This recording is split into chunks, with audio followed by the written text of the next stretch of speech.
Cheers, buddy. What shape do you think the Earth is? What? What shape is the Earth? I cannot tell you. No.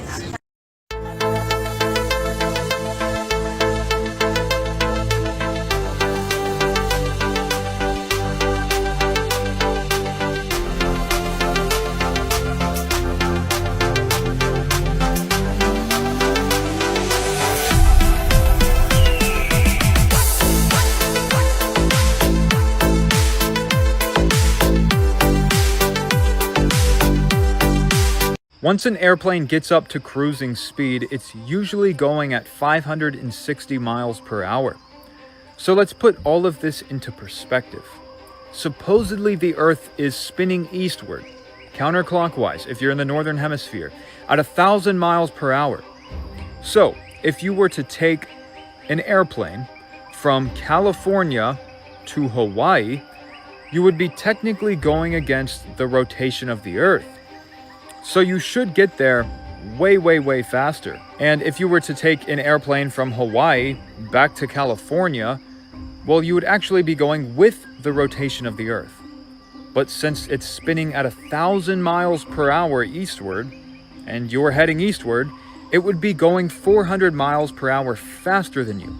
So you should never actually make it to California. But that's not what happens. Both flights, there and back, take 5 to 6 hours. So how is that possible if the Earth is spinning at 1,000 miles per hour? And all of the fighter jets never account for curvature. The plane doesn't account for curvature. You can hold a level up in the plane and it stays level the entire time when it's at cruising speed. It's not repeatedly tipping its nose down in order to account for curvature, and they never account for the Earth's rotation when they land. This is how you totally ignore reality while this independent of the ground helicopter flies in every other direction, which means it following momentum or being carried along with the atmosphere is once again completely asinine and a total fantasy religion. Have you ever wondered what would happen if you try to fly a drone in an elevator?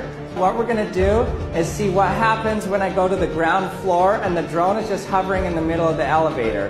And then we'll try it from the ground floor going up also. Okay, so really what's happening is the elevator's moving and it's coming up from the below and it's hitting the bottom of it. So it looks like the drone is moving down.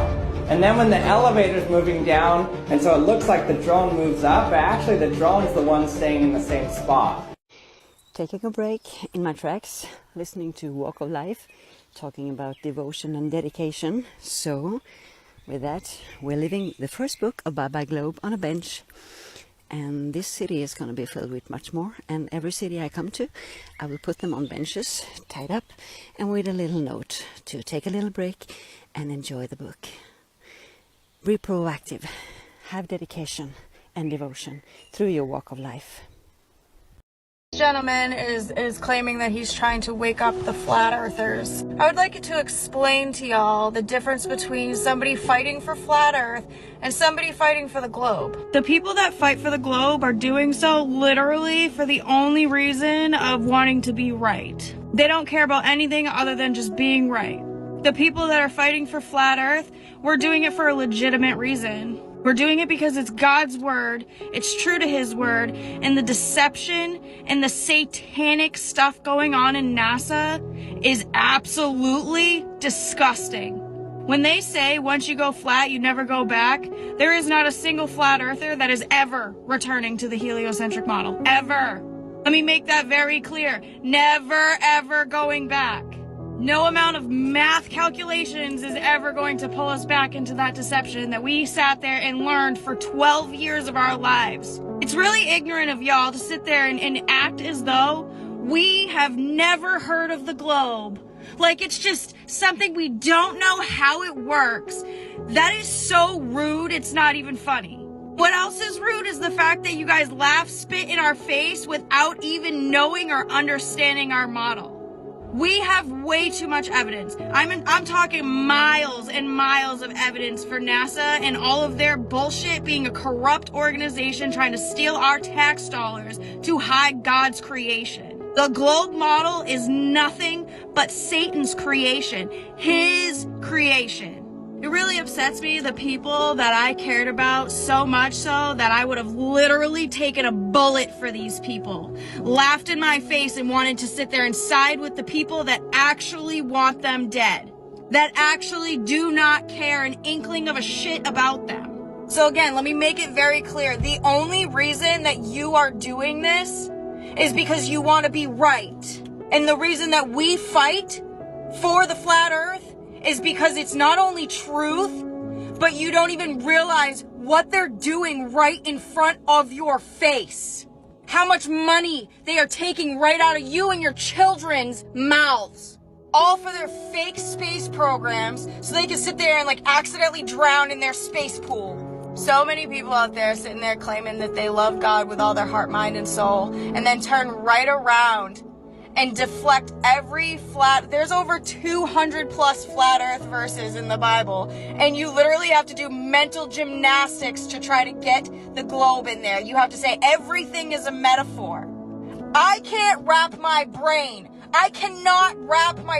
around the fact that people, especially the people that believe in God, sit there and say to me that God allowed for the people who don't even believe in him, that do not stand on his word, to sit there and tell us his creation model. Make it make sense.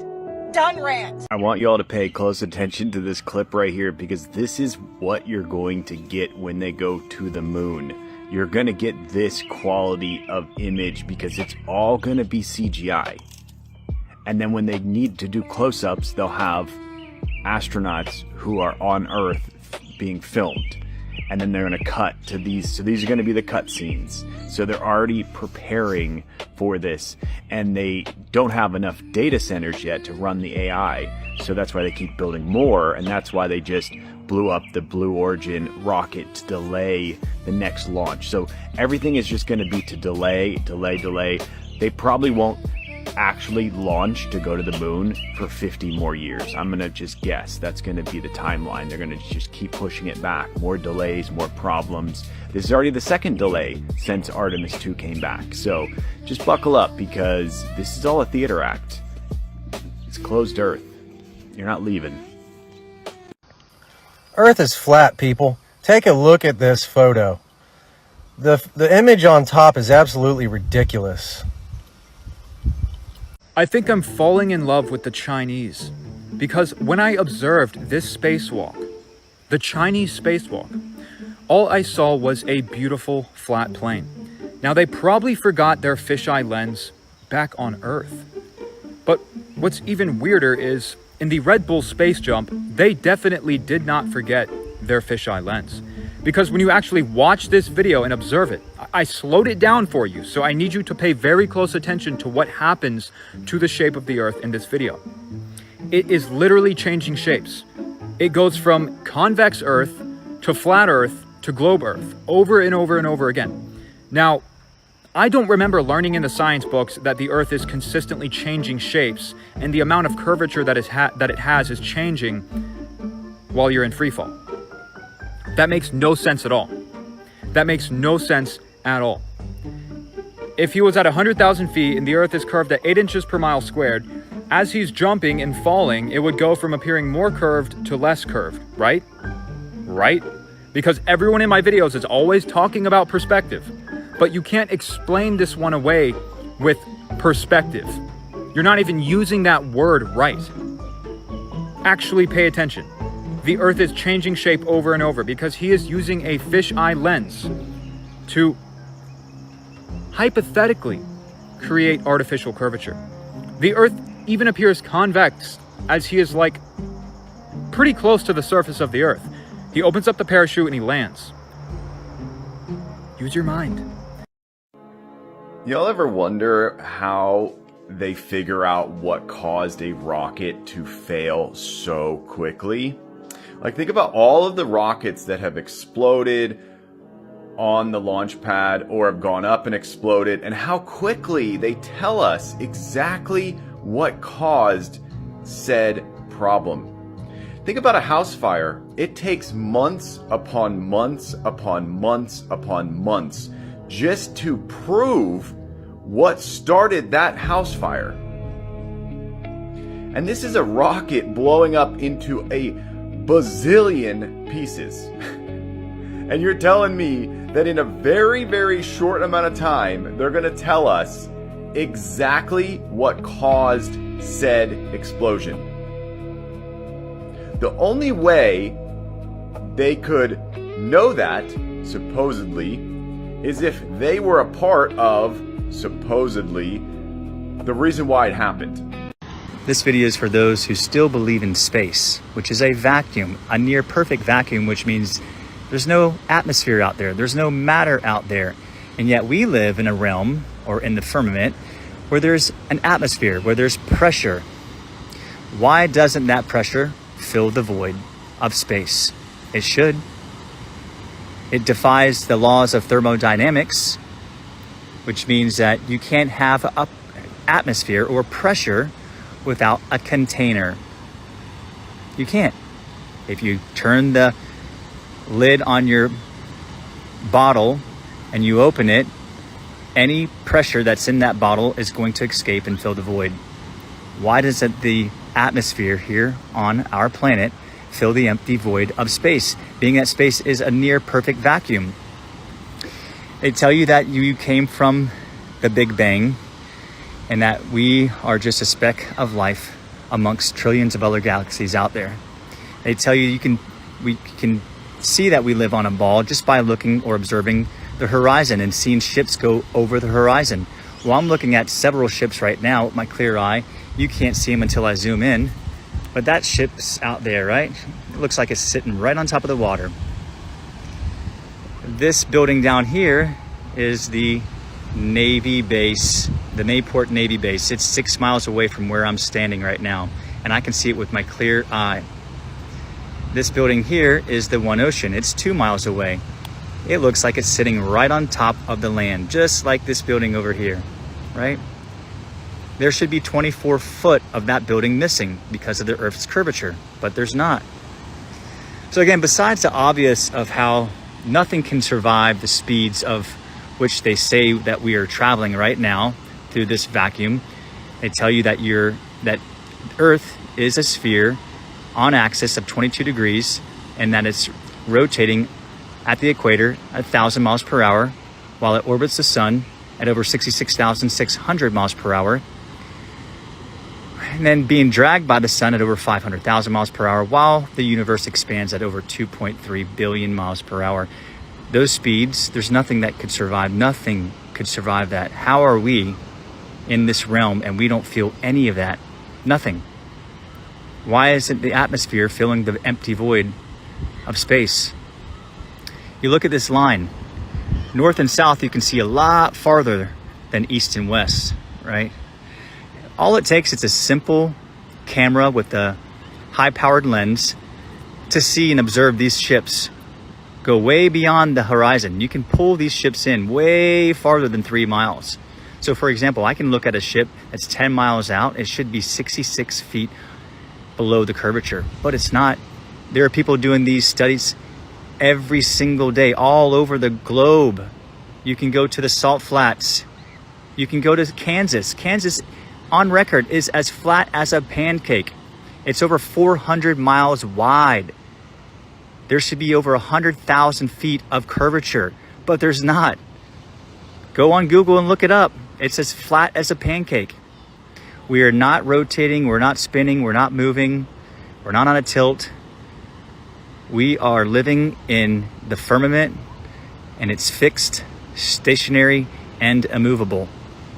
I hate to break it to you guys. I know you're taught your entire life that space is real, that we evolved from chimpanzees, and that our life is meaningless and could end at any minute, but that's not the case.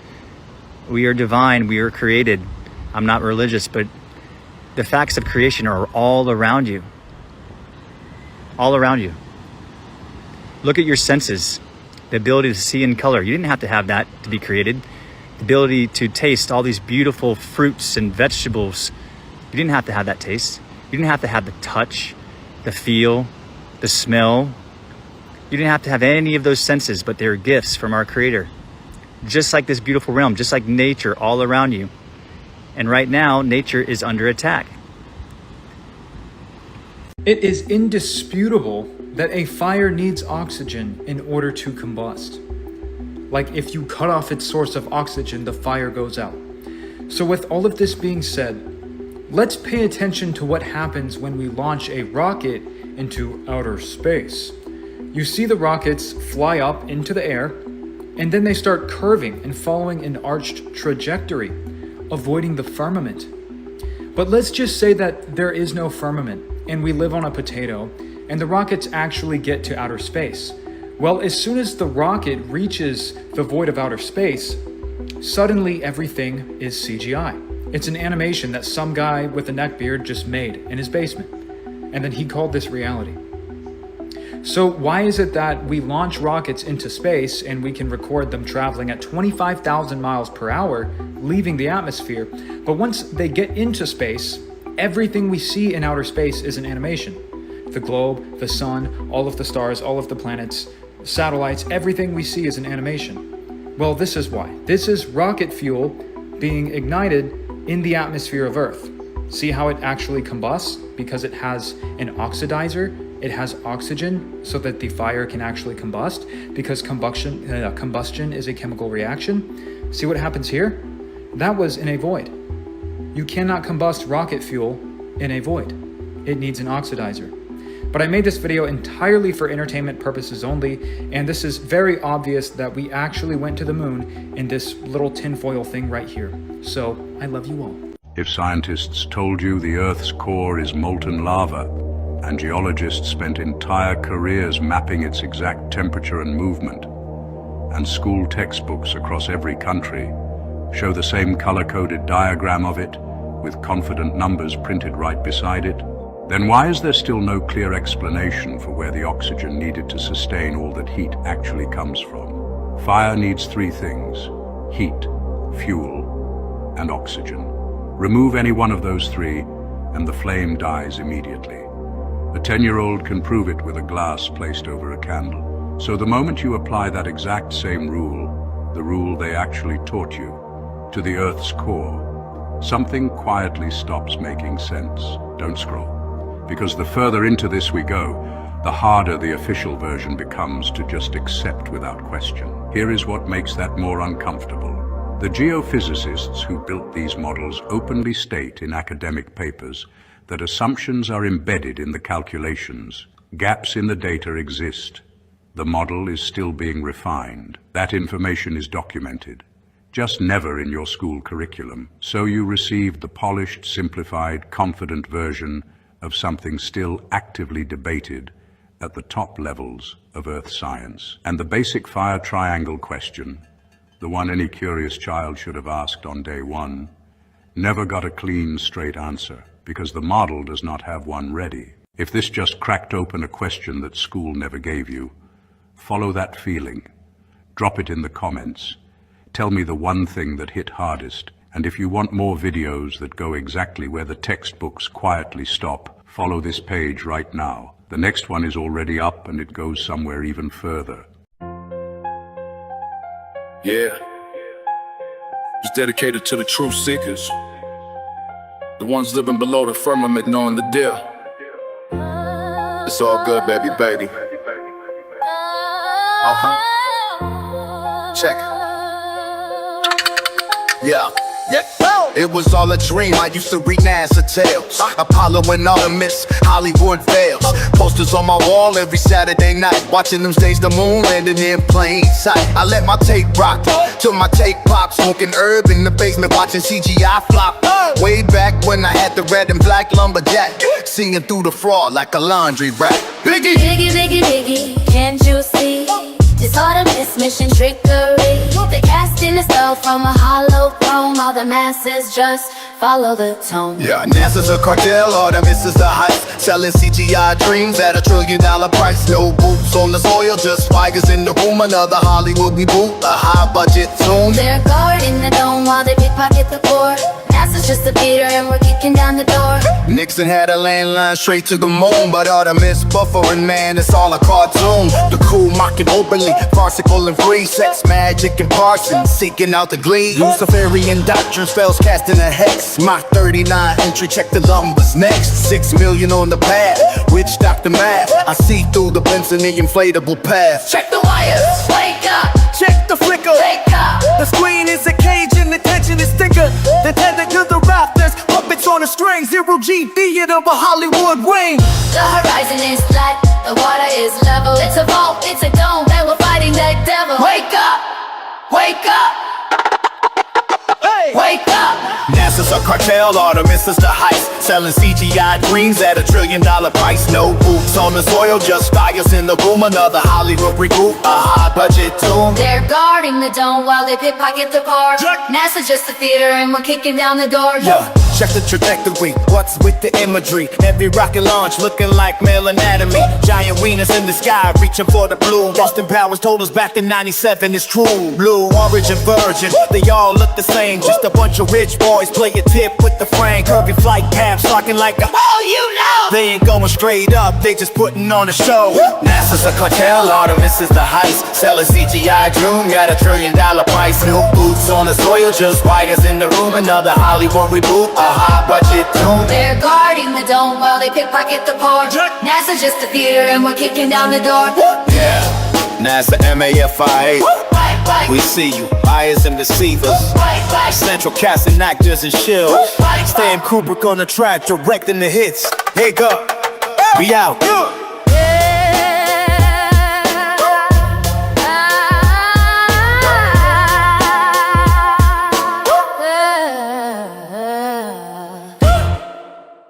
The Flat Earth map dates back over 1,000 years. This map is credited to being created by a Persian astronomer. His name was Al-Biruni and he lived between 973 AD to 1048 AD. It's the official map of the United Nations and also the United States Geological Survey. It used to be present in many places before the creation of NASA and the Antarctic Treaty in 1959. Here you see it with Admiral Byrd. This map has been restored by Dmitry from Russia with suggestions of mine, Eddie Alenkar. Known by my YouTube channel Flat Earth Banjo, I asked Dmitry to include the Bermuda Triangle and Point Nemo, a place deep in the Pacific where NASA buries rockets. Then Robert Tozzi, a professional mapmaker, came along and enhanced the map even more. There are many people now selling this map online, but if you could order it from my online store, I would greatly appreciate it. Visit my online store now and order one of the items. I humbly thank you.